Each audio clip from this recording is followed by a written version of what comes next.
good morning, and good morning, and welcome to the Africa Weekly Talk.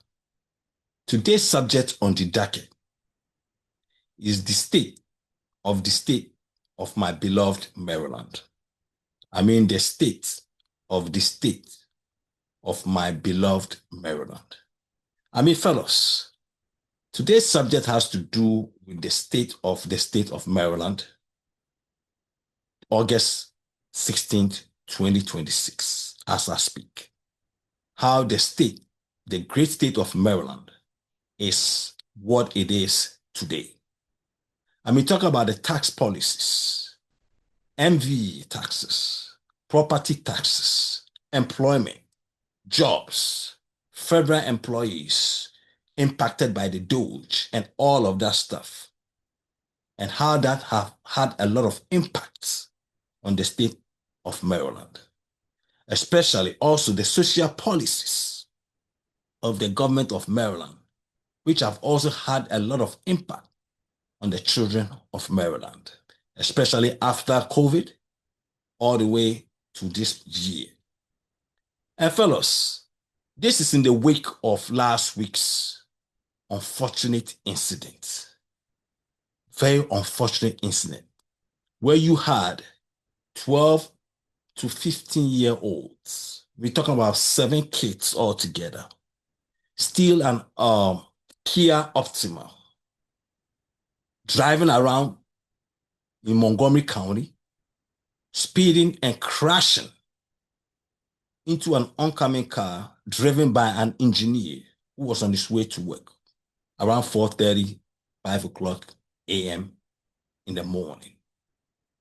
And this poor engineer died instantly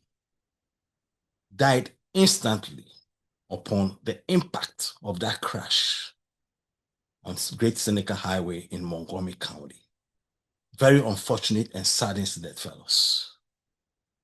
And this is what happened last week. 7 kids total, 12 to 15-year-olds, around 4:30 a.m. in the morning, in a stolen Kia Optima, crashed into an oncoming car driven by a 56-year-old engineer who died instantly. What a sad thing, an unfortunate incident for the families as well as the parents of these children to hear.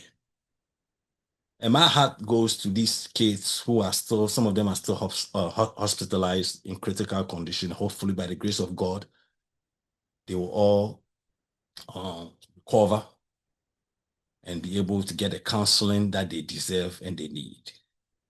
But fellows, how did it get to this point where you have 12 to 15-year-old kids around 4:30 a.m. in the morning in the stolen car? This is a very hard and uncomfortable conversation that needs to be had, because this thing should never have happened. This thing should never have happened, because at the end of the day, this is not about, sometimes not about the state policies or county policies or whatsoever. This has to do more with parental negligence. I mean, the kind of parents that these kids have in their various homes. Because at the end of the day, fellows, a 12 to 15-year-old should no way be outside of that house, their homes, around 4:30, 3:30, 4, 5 o'clock in the morning, period. I mean, if these kids are being raised in a very good home, there's no way a child at the age of 12, 13, 14, or 15-year-old should be nowhere near outside of that door of their house around 3, 4 a.m. in the morning, let alone in a stolen car. And the question is, where were the parents of these kids? Where were the parents of these kids? It is very unfortunate incident, fellows. But sometimes you have to call a spade a spade. This thing should never have happened. These kids should never have been outside of their homes, period.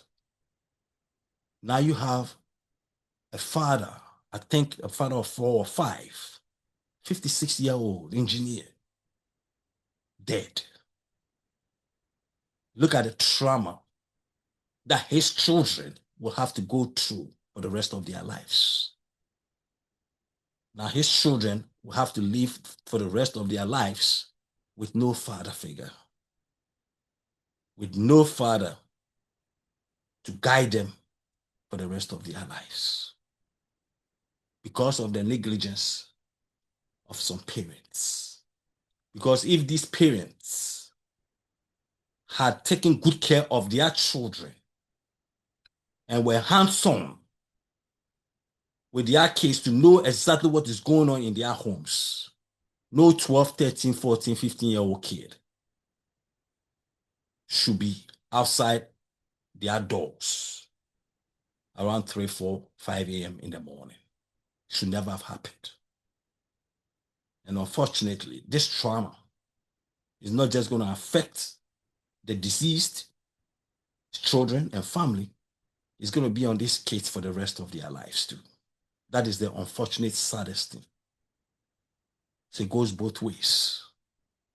You have the grieving family of the dead engineer, as well as the kids who also have to go through this trauma, that they're also going to have a big impact on their upbringing for the rest of their lives.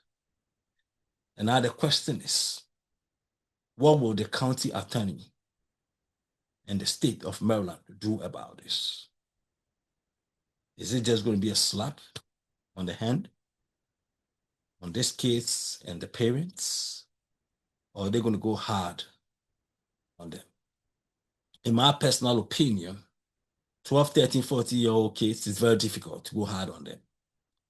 But there also has to be an example set out of this. And if anything, I think the parents of these kids have to be charged with negligence, vehicular homicide. The charges that have to be filed against these kids, whether they're going to be charged as juveniles or adults, I don't know. But whatever charges that these kids are going to face, their parents have to bear the brunt of these charges. And should be no ifs and buts about that. Because at the end of the day, it was negligent on the part of these parents who allowed their 12, 13, 14-year-old, 15-year-old children out of their homes to go and steal a car, in the end, causing an accident that will cause the loss of life of an engineer. Something that should never have happened. So I strongly believe that these parents of these kids also have to be held accountable, fellas. There's no two ways about this. I mean, I remember an incident that happened in Florida and quite recently also in Georgia, when the parent gave a gun, or the one in Florida, the guy took the gun from one of his parents' home and took that gun to school and shot at his fellow schoolmates and killed some teachers and students. Just a couple of weeks ago, about a month ago, the father in Georgia was also convicted. He was also charged. I don't see any difference between that incident and what just happened in Montgomery County last week with these cases and with the cars. I don't see anything different from that. Yes, this is a vehicular homicide case, and that was a gun. By the end of the day, it was the negligence of the father that led to the child using that gun to go and kill his fellow students and teachers in that school. And it is the same negligence that the parents of these kids also, by not keeping an eye on their children around 3, 4 a.m. in the morning, and for these kids to be out on the street And in the end, causing such a horrendous accident that will eventually a man, an engineer, father of 4 or 5 kids will lose his life. I don't see anything different. I see it all both as negligence. And this is my personal opinion, fellows. By the end of the day, somebody got to be held accountable. The county attorneys in Montgomery County and the state cannot sweep this under the rug in the name of their case and their juveniles. I get all of that. Deal with them according to their juvenile, the laws of the juveniles and all so on and so forth. But their parents also have to be dealt with. They also have to be charged in conjunction with these kids for child negligence. It's that simple. You can never let these parents off the hook on this incident. I'm sorry. These same kids, if this thing had happened in the state of Maryland, where these kids had gone to pick a gun from their parents' home and gone outside and committed a crime with that gun, their parents will be charged in conjunction with the kid. And it goes both ways. It's a car, but guess what, fellas? It's also the same negligence on the part of the parents. So these parents also have to be charged. It is very unfortunate, fellas. It is very unfortunate. Because at the end of the day, the trauma that these kids have to go through alone. I mean, can you imagine 12, 13, 14-year-old kid? I mean, they're on joyriding, they are kids. They didn't know what was going to happen. Just, in the car. By the end of the day, how can a 12, 13, 14, 15-year-old kids be on the street around 3, 4 a.m. in the morning? That's the question we have to be asking. It should never happen. I mean, I can even understand if these kids were out around 4 or 5 p.m. in the afternoon. But we talk about 3, 4 a.m. in the morning. Where are the parents? I'm sorry, fellas. These parents have to be held accountable. They have to be held accountable, just like parents that have been held accountable because their kids took their guns and committed heinous crimes across the country. These parents also have to be held accountable. No ifs and buts about it, fellas. It should never have happened. These kids are already suffering. I mean, some of them are apparently in critical condition. Hopefully, they all recover. But it's not just going to be that, because these kids will have to go through this trauma for the rest of their lives. So they themselves are now victims of the circumstances right now themselves. It is sad. But the parents of these kids, boy, man, these parents have to be held accountable. That one, no two ways about it. They have to be held accountable. They have to bear the brunt of everything that they're supposed to charge the kids. Their parents have to be charged with that. I'm sorry. Because as parents, you should keep an eye on what your children are doing, especially 12, 13, 14, 15-year-old kids. I mean, come on, fellas. That's what we're talking about. Now, this is not exactly the whole thing that I want to talk about with regards to the state of Maryland, but I couldn't help myself when this news broke, considering what is going on in the state of Maryland, especially with regards to the policies, the social policies, as well as the tax policies, and some of these democratic leaders who are now in sync with this so-called DSA, this Democratic Socialist Party or whatever they call themselves, and how that also has impacted the state of Maryland. I mean, fellows, I've been a long-time resident of the state of Maryland for quite some time now. I lived across the pond, in Virginia when I first moved into this country. Lived in Virginia for at least 10 years in Virginia. I love the Virginia, beautiful state. But moved into the state of Maryland. I've been in the state of Maryland for quite some time now, about 20 years at least. And I love the state of Maryland. And I've seen the state of Maryland that I moved in some years back when it was considered one of the greatest states in the United States of America. So if I'm talking about Montgomery County, where I live, was once the wealthiest county in the state of the United States of America. It was once the wealthiest county in this country. And you look at where Montgomery County today is. I don't even know if Montgomery County is in the top 5 as I speak right now. It should be somewhere around top 5 or 6 or something like that.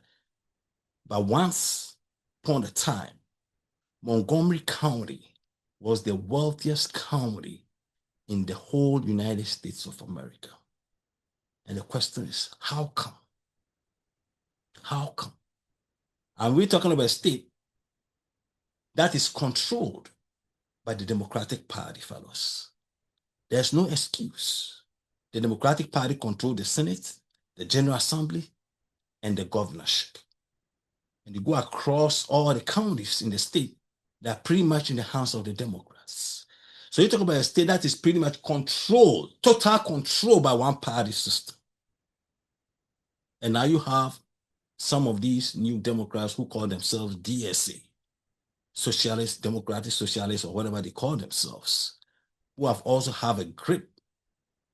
And they try to have more grip on this state because they're looking at what is going on in New York, DC, Seattle, and other places all across the country. And it started in the state of Maryland some years back. Gradually and gradually and gradually, driving out all these wealthy businessmen, investors that used to call this home. But because of some of these tax policies and the policies that have been implemented for some years now have crippled and gradually crippling the state of Maryland. I don't even remember the last time the state of Maryland even boasts of new industrialization coming into the state. I mean, talking about the state that bedded Marriott International Hotels. Quite some time ago, about 6, 7, 8 years ago, Marriott International Hotels was about to move from Montgomery County. I mean, this is where it all started. Move across the pond to Virginia because of some of the state's corporate tax policies against corporations in the state. And in the end, they have to strike a deal with, I think, Ike Leggett, who was then the county executive, for Marriott International to stay in Montgomery County. That would have been even a shame. When you talk about Marriott International, that was founded in Montgomery County in the state of Maryland, contemplating moving across the pond to Virginia because of the policies, the tax policies that had been implemented by the Montgomery County as well as the state of Maryland, and the impact that this have had on the citizens all across board. And you look at quite recently, I mean, this year in particular, I mean, I just went to the MV to renew car registrations, and I couldn't believe it. Emissions, something that used to cost $10, now it's 200% up. You have to pay $30 for emissions. It used to be $10, fellas. I mean, your car registration moved from 80-something to about $130-something. If you have a XUV, luxury SUV like Range Rover and so on and so forth, I mean, you're talking about almost $200 for that. That's what you're talking about. And then you talk about the property taxes, fellas. I mean, I just saw a property tax bill for a townhouse that I used to pay for was about $3,000 last year or something like that. This year's over $4,000.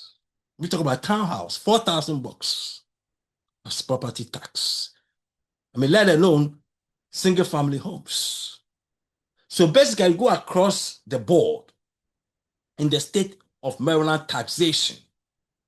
We have a situation where everything has gone up. Everything has gone up, and this has nothing to do with Donald Trump, fellas. Let's get this thing straight. These tax policies that have changed and continue to transform the livelihoods of the so-called middle class and upper class and the poor and so on in the state of Maryland has nothing to do with Donald Trump. This has nothing to do with Donald Trump. Yes, the federal government has some policies that it impacts states. But when you are in control of both the state governorship, state legislatures, the General Assembly and the Senate, as well as almost all the county governments, you cannot blame Donald Trump for what is going on, because this thing has been going on in the Democratic state for quite some time now, where you had the former Controller General even questioning some of the policies that were being taken in place in some couple of years ago. And eventually, it blew up. So now the state have no choice. And now the very people that they're supposed to be helping, the middle class and the poor, that are supposed to get breaks, now everybody is bearing the brunt of these tax increases. It doesn't matter how much you make when you go to the MVA to register a car. It doesn't matter how much you make if you're going to do emissions. You know, it doesn't matter how much you make if you have a townhouse. You still have to pay the same high taxes on these properties as well as vehicles and everything else. And now, unfortunately, also, you had a federal government policy of Doge last year. Whilst you have a lot of government employees, federal government employees, who live in the state of Maryland. So that impact was huge for the state of Maryland compared to the state of Virginia.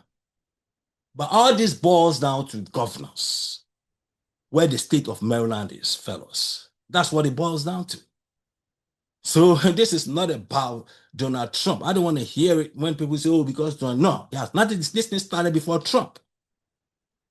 Yes, the Doge impact is there. I get it. By the end of the day, this has to do with the bad policies of the government for the past, at least about past 5-6 years now, especially with this current governor, Westmore, and the legislature, because the legislature have been controlling the state of Maryland for some years now. But when they had Larry Hogan, who was a Republican, at least he would bring up some policies and they will be able to negotiate on some of these things. But since Westmore came in with all these liberal policies, basically it's not free for all. And in the end, it's breaking the backs of the middle class, the upper class, and the very poor people that is supposed to be helping are the ones who are bearing the brunt of these high cost of living in the state of Maryland. It is unfortunate, fellows, but that is what it is. Because at the end of the day, you look across the pond, the state of Virginia, and you ask yourself, yes, Virginia is also going through some stuff. But you look at Virginia, you look at the jobs that are being created in Virginia. Because I remember very well in Virginia, looking at the Dallas corridor. I mean, when AOL came with the tech, you know, America Online, in the early 90s, they had all this tech boom, you know, that will spring up all across that Dallas corridor towards the Dallas airport. Today, you drive on that Dallas corridor, all you see are these high-tech companies in that part of Virginia.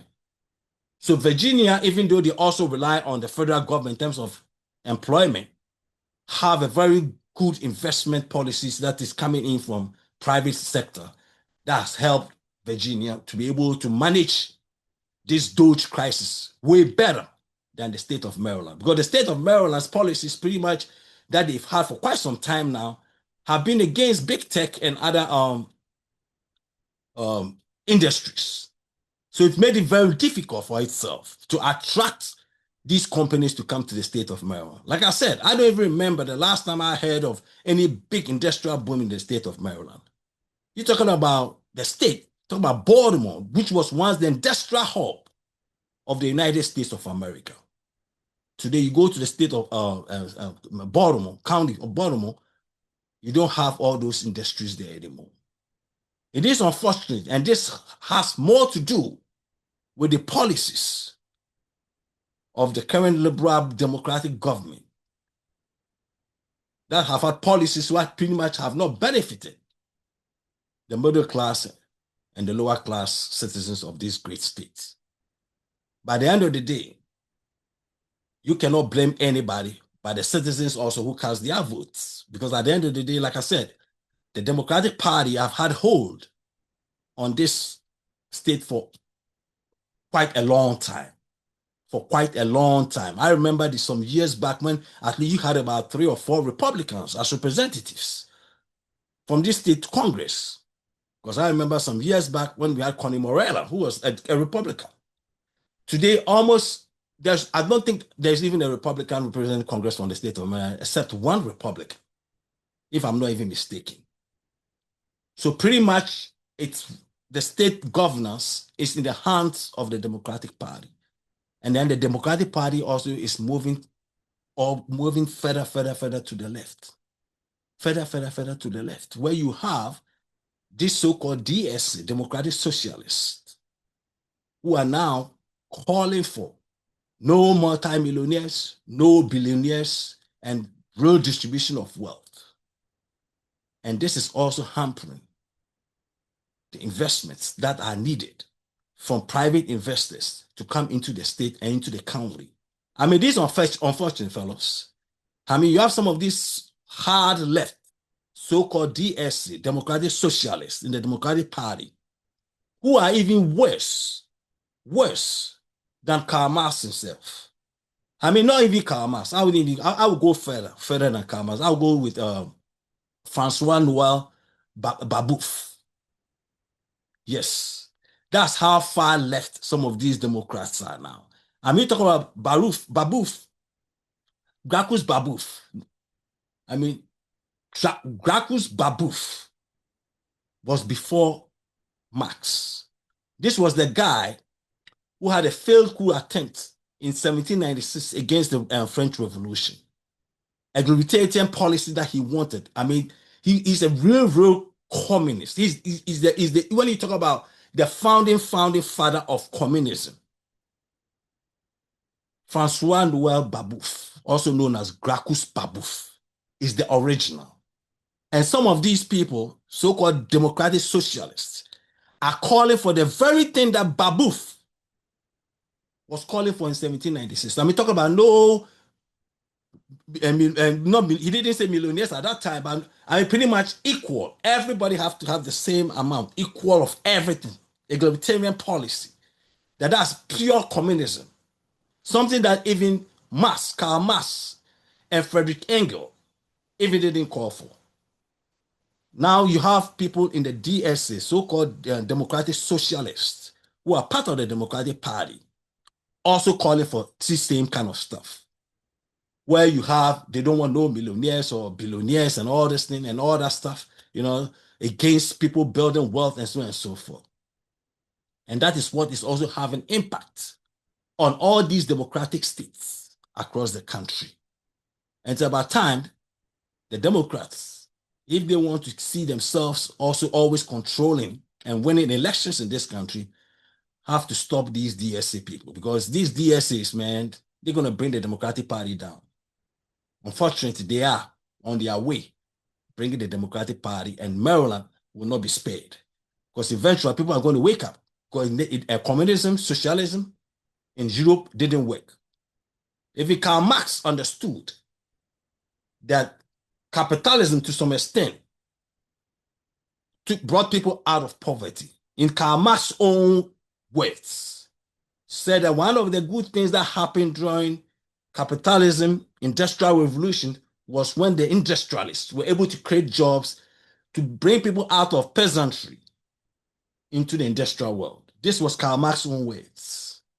So he acknowledged even then that the bourgeoisies, the capitalists, the industrialists, in a way helped in alleviating poverty back then. But he wanted a different form of industrialization, which is merely controlled by the workers. That's another subject to talk about another time. But this is where the Democratic Party is today, where people are calling for Gracchus Babeuf's policies. I mean, that's very, very sad and unfortunate, fellows. But anyway, you have a party where today people even celebrate a murderer like Mangione. A man goes to kill an healthcare executive. And you have people in the Democratic Party or the DSA who's saying that, yes, he's for the cause. For what cause? Yes, you have grievances against policies, whether it's a healthcare policy or gun policy or whatever. By the end of the day, you don't have any right to take a gun and go and kill somebody and cause harm to anybody just because you disagree with their management or policies and so on and so forth. But now, unfortunately, you have people in that party that call this dude a hero. That's very sad. I don't care what kind of liberal or conservative or whatever you are. There's no way you can support a man who kills another man just because of policy differences. I'm sorry, fellas. It should never happen. But the Democratic Party have to stand up against this DSA stuff that is going on now. All right, fellas. If it's Sunday, it's the Africa Weekly Talk. God bless you guys and have a great week. Thank you guys and peace and love.